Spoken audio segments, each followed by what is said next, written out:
内省瞑想です。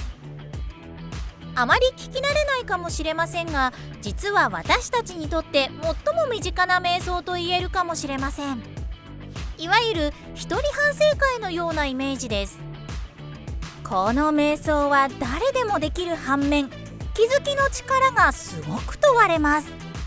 つまり手軽ではあるけれども、本質的な気づき、悟りに至るには継続的な訓練とある程度の年数を要します。それは人というのは他人を見るように客観的に自分を見つめるということが苦手な生き物だからです。さらに現代はスマートフォンや SNS の普及により、自分ときちんと向き合う時間を取ること自体がハードルが高いことと言えるかもしれません。この瞑想では過去の自己の体験をテーマにひたすら自分と向き合うことが課されます。インドの伝統的なヨガでは師匠の話を聞き、その流れから瞑想のお題が出され、おのおの考えに考え抜き、自分なりに気づく、もしくは何かしら気づこうとする、その過程をすごく重視します。考えっぱなしではなく、自分なりに真理に近づこうとするメンタリティが大事なのですね。今風に言えば、その思考を重ねる行為自体が脳の強化につながると言えるかもしれません。日本では禅の臨済宗が同じ形式をとっていますね。お題のテーマはその時々でまちまちですが、過去の体験に関するものがほとんどです。その過去の体験を通じて自分は何を感じ、どのように対処してきたかというようなものになります。過去の記憶というものを伝統的なヨガでは非常に重視していて、今の自分自身を形成している根本と考えています。しかしその自分自身とは他人の関わり合いの中で形成され、自分がそうだと思い込んでいる自分であり、本当の自分ではありません。心理学ではそれを自己イメージと呼びます。この自分に対するイメージである自己イメージが低いと、いくら高い目標を掲げても脳の方では潜在的に失敗するであろう自分がイメージされてしまい、真にパフォーマンスが発揮されません。潜在意識では何としてもやり抜くぞと思っていても、潜在意識の方でそのエネルギーを吸い取ってしまうのです。さまざまなビジネスに関するコーチングだったり、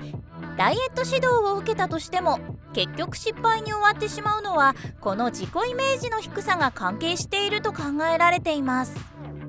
つまり自己イメージの改善はメンタルヘルスの向上だけでなく、あらゆる分野における目標達成においても非常に大切な要因なのです。この内省瞑想は過去の振り返りを通じて自分と向き合い、誤った自分に対するイメージを修正することで自己イメージを改善する結果が期待されています。